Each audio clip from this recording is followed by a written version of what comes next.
बिस्मिल्लाहिर्रहमानिर्रहीम, अस्सलाम वालेकुम। This is doctor Sadiq Ali. आज एक और वीडियो के साथ आप लोग के साथ हाजिर हूँ। आज जो हम एनाटमी के अंदर ट्यूटोरियल की वीडियो हम डिस्कस करेंगे, that is about perineum, which is a very very complicated area of anatomy, because perineum, just those students who didn't study anatomy very well, for them perineum is very very difficult topic. So today I will try my best to make this topic super easy. लेकिन इससे पहले अगर आप लोगों ने abdomen वाला lecture हमारा नहीं देखा है तो आप लोग आई बटन पे जो लिंक आप लोग को शो हो रहा है उस पर क्लिक करें, तो आप लोग फिर उसके बाद ये पेरिनियम पढ़ेंगे तो ज़्यादा समझ आएगी। तो चलिए स्टार्ट करते हैं। पेरिनियम है क्या? Perineum that is a diamond shape space. इस तरह डायमंड शेप स्पेस होता है और ये मतलब जो जेनेटल आर्गन है और जो एनल कैनाल है उसके दरमियान एक डायमंड शेप स्पेस होता है। That diamond shape space is called perineum. The most important thing in this tutorial, you people must know what are the boundaries of perineum. लेकिन पेरिनियम जब हम स्टडी करते हैं तो इसके मैं कुछ आप लोगों को बेसिक्स बताता हूँ। जब हम पेरिनियम डिस्कस करते हैं, जैसा कि मैंने आप लोगों को बताया था कि perineum is present below near the genital organ. तो whenever we study perineum we should examine the patient in lithotomy position. जो डिलीवरी पोजीशन होती है उसी के अंदर हम पेशेंट को एग्जामिनेशन के लिए लटाते हैं। अगर पेशेंट स्टैंडिंग में है या सिटिंग में है तो हम पेरिनियम को प्रॉपरली एग्जामिन नहीं कर पाएंगे। So if we want to examine perineum, the patient position should be in lithotomy position. When the patient in lithotomy position the perineum area will be expose. फिर उसको हम एग्जामिन भी करेंगे और प्रॉपर एनाटोमिकली उसको हम स्टडी भी करेंगे। सो सबसे पहले तो याद रखिए, जब भी हम पेरिनियम को देखते हैं तो we should be study in lithotomy position. Number 2, फिर इसका एक रूल ये है कि जब हम पेरिनियम को देखते हैं तो फॉर एग्जांपल हम नीचे से फॉर एग्जांपल पेरिनियम को देखते हैं, क्योंकि जो जेनेटल एरिया है वो नीचे है, तो लेथार्टमी पोजीशन में पेशेंट लेटा है तो आप नीचे से देख रहे हैं। सो जब आप नीचे से देख रहे हैं पेरिनियम को, हम नीचे से देख रहे हैं ऊपर की तरफ। So we are coming from inferior toward superior. हम किसकी तरफ आ रहे हैं? Inferior to superior. क्योंकि पेरिनियम को, अब यहाँ पे एक ट्रिक है, थोड़ा सा आप लोगों ने सोचना है। When we look perineum from below, so that is inferior, and then we come up toward the deeper part. तो अगर आप पेरिनियम को नीचे से देखते हैं इंफीरियर, तो सबसे पहली स्किन हमें नजर आएगी। उसके बाद हम और भी आगे आएंगे, सुपीरियर आएंगे तो फेशिया नजर आएगी। उसके बाद हमें डायफ्राम नजर आएगी, फिर मसल्स नजर आएंगे एंड सो ऑन। तो जितना हम नीचे से देखते हैं तो नीचे से फर्स्ट स्ट्रक्चर जो हमें नजर आती है वो स्किन है, और स्किन तो सबसे बाहर होता है। So anything which is inferior that is superficial. Perineum के अंदर जो चीज़ इंफीरियर है वो बाहर की तरफ है, दैट इज सुपरफिशियल। और जितना हम नीचे से ऊपर की तरफ आएंगे, बॉडी की तरफ आएंगे, सुपीरियर आएंगे, so we are going become deeper and deeper. तो these 2 points are very important to understand before starting perineum. So anything we look from below that will be superior, और जितना हम अबव सुपीरियर आते हैं that will be considered deeper structure. तो चलिए start करते हैं। पेरिनियम के अंदर जो आउटलाइंस है एनआरई स्टेप 1 एग्जाम के लिए या एफसीपीएस पार्ट 1 के लिए, कोई भी मेडिकल एग्जाम है, पेरिनियम के अंदर जो क्वेश्चन जो आप लोगों से पूछ सकते हैं उसके ऊपर हम बात करते हैं। तो सबसे पहले देखिए जो पेरिनियम है, it is a diamond shape space. ये एक डायमंड शेप स्पेस है। अब इसकी बाउंड्रीज अगर आप लोगों से कोई ये पूछे कि what are the boundaries of perineum, तो देखिए इसको स्टार्ट करते हैं। यहाँ पे देखिए anteriorly we have symphysis pubis, that is anteriorly. Anteriorly we have symphysis pubis, posteriorly tip of the coccyx vertebra, मतलब ये पोस्टीरियर है that is coccyx, and anteriorly there is symphysis pubis, और लेटरली दोनों साइडों पे देयर इज इस्चियल ट्यूबरोसिटी। ये क्या है? Ischial tuberosity. तो ये आप लोगों ने समझने हैं कि anteriorly symphysis pubis, posteriorly tip of the coccyx and laterally on both sides we have ischial tuberosity। अब अगर आप लोगों को ये चीज समझ आ गई है तो देखें यहाँ पे this is called ischial tuberosity। यहाँ से लेके इस प्यूबिस तक, इस प्यूबिस की साइड तक एक हमारे पास रेमाई जा रही है, एक स्ट्रक्चर जा रही है। तो ऐसा रेमस, ऐसा स्ट्रक्चर जो इस्चियम और प्यूबिस को आपस में मिलाए, that is called ischiopubic ramus, that is called ischiopubic ramus. और दूसरी बात, यहाँ पे इस एस्चियम और इस कॉक्सिक के दरमियान यहाँ पे जो हमारे पास फॉर एग्जाम्पल लिगामेंट है उसका नाम है sacrotuberous ligament, which is again very very important one. देखिए यहाँ पे that is sacrum, sacrum is near to coccyx, यहाँ पे sacrum and tuberous mean tuberosity. So the ligament between coccyx and sacrum with ischial tuberosity, that is sacrotuberous ligament, and the structure which connecting ischial tuberosity with the symphysis pubis, that is ischiopubic ramus। तो ये चार चीजें अगर हम इस तरह मिलाएं तो इससे जो डायमंड शेप स्ट्रक्चर बनता है that is called off perineum. इसको क्या कहते हैं? पेरिनियम। अब हम ऐसा करते हैं कि फॉर एग्जांपल अगर हम क्या करते हैं कि ये जो एस्चियल ट्यूबरोसिटी है, दीज आर द एस्चियल ट्यूबरोसिटी, इसके दरमियान मैं एक साइड से लेके दूसरी साइड तक इस तरह की एक इमेजिनरी लाइन ड्रा करता हूँ। What is this? Imaginary line. So जो ब्लैक कलर की मैंने ड्रा की है that is the imaginary line, and this imaginary line is present between two ischial tuberosity।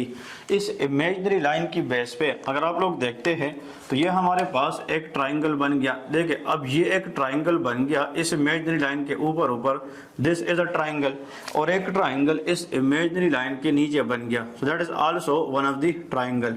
तो वी कैन से जो पेरिनियम है it is divided into two triangle by drawing imaginary line between ischial tuberosity। अब ये जो triangle बन गया ये वाला that is above this imaginary line, तो जो ट्राइंगल पेरिनियम के अंदर इस लाइन के ऊपर बन जाता है उसका नाम है urogenital triangle, that is called urogenital triangle.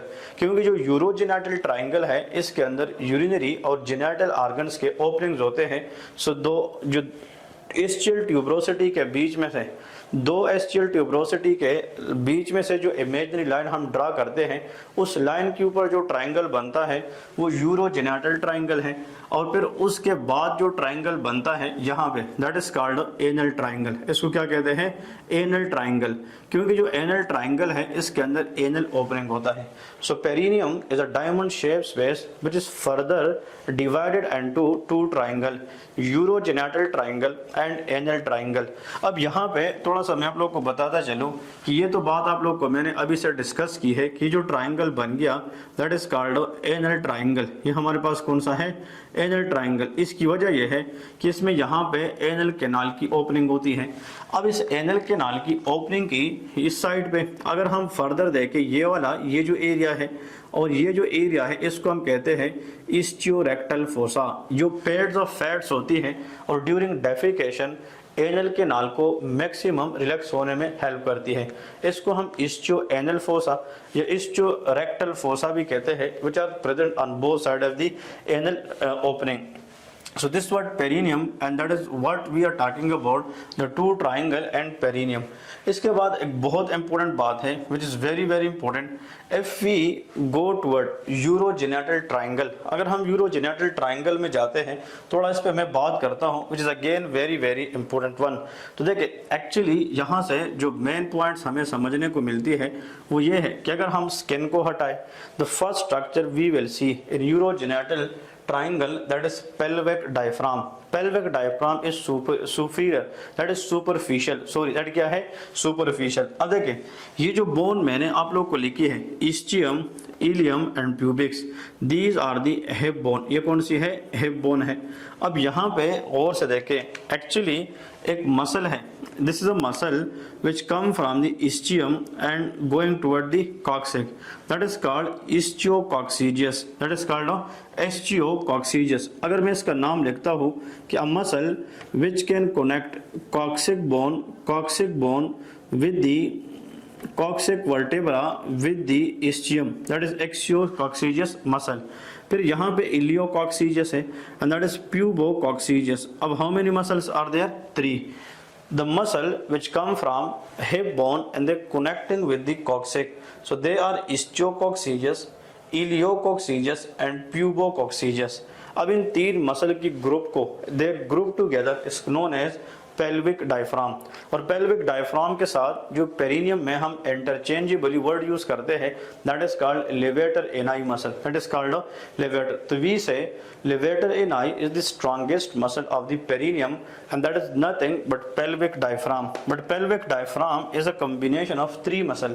It is a musculofacial structure which contact ischiococcygis, iliococcygeus and pubococcygeus. तो इन तीनों को combinedly हम क्या कहते हैं, pelvic diaphragm कहते हैं। अब उस pelvic diaphragm को अगर हम हटाएं तो फिर मोर डीपर अगर हम जाए तो we will see urogenital diaphragm। तो urogenital diaphragm is present in urogenital triangle। ये किसके अंदर है, urogenital triangle। लेकिन ये जो urogenital diaphragm है, diaphragm का मतलब एक पर्दा होता है, but urogenital diaphragm is a two layered fold। इसका मतलब ये है two layered fold कि urogenital diaphragm is made up of two layer folding। एक लेयर नीचे होगी, एक लेयर ऊपर होगी। अब अगर आप लोग गौर से सुने, हम जब पेरिनियम को नीचे से देखते हैं दैट विल बी सुपरफिशियल, और जब हम ऊपर से देखते हैं दैट विल बी डीपर। तो one is inferior layer of urogenital diaphragm, another is superior layer of urogenital diaphragm. अगर मैं यहाँ पे आप लोगों को वैसे इसके बारे में बताता चलूँ कि फॉर एग्जांपल ये जो मैंने लेयर ड्रा की है, ये हमारे पास दो लेयर हैं। देखिए गौर से सुने, these are the two layer. Now this layer that is called superficial layer of urogenital diaphragm, very important one, and that is called the inferior layer of urogenital diaphragm। ये आप लोगों को आने चाहिए। अब अगर सुपीरियर और इंफीरियर लेयर के दरमियान हम देखें तो जो पोटेंशियल स्पेस बनता है ये डीप पेरिनियल पाउच बन जाता है। क्या बन जाता है, डीप पेरिनियल पाउच। और ये जो inferior layer of urogenital diaphragm है इसको हम पेरिनियल मेम्ब्रेन भी कह सकते हैं, ठीक है। लेकिन इसमें जो सबसे इंपॉर्टेंट चीज आप लोगों को सिखाई है कि आप लोगों के टर्मिनोलॉजीज को पता हो। फिर यहाँ पे जो पेरिनियम है इसमें दो पाउचेज होती हैं। वो पाउच जो स्किन की तरफ है, बाहर की तरफ है, वो सुपरफिशियल पेरिनियल पाउच है, और जो डीपर है, ऊपर है बॉडी की तरफ, वो डीप पेरिनियल पाउच है। तो आप लोग जाकर अपने एनाटॉमी के नोट्स में जरूर देखें कि what are the contents of superficial perineal pouch and what are the contents of deep perineal pouch, which is very important one. इसके बाद लास्ट में what is perineal body. Perineal body क्या है, it is a small mass of fibrous tissue attached to the posterior margin of urogenital diaphragm। ये किसके साथ attach होता है, urogenital diaphragm। और इसका मेन मतलब ये है और मेन फायदा ये है कि this perineal body help to provide attachment for muscle in the perineum. ये मसल्स को अटैचमेंट प्रोवाइड करती है। मेजॉरिटी जो पेरिनियम के मसल है they attach with perineal body. अगर ये पेरिनियल बॉडी खराब हो जाए तो मसल की वीकनेस आएगी, मसल की अटैचमेंट खराब होगी, जिसकी वजह से हमारे पास क्या होगी, यूरिनरी इनकॉन्टिनेंस, फीकल इनकॉन्टिनेंस के चांसेस ज्यादा होगी। So what is perineum, what are the boundaries of perineum, what is urogenital diaphragm, what is anal triangle, urogenital triangle, pelvic diaphragm, deep perineal pouch and superficial perineal pouch। तो I think it make sense. और इसमें अगर आप लोगों ने ये चीज़ सीखनी है कि भाई पाउचेस किस तरह बनते हैं, उसके कंटेंट्स क्या है, उस पर भी इंशाल्लाह हम आगे वीडियो बनाएंगे। उम्मीद करता हूँ आज का लेक्चर आप लोग को पसंद आ चुका होगा। अल्लाह हाफिज़।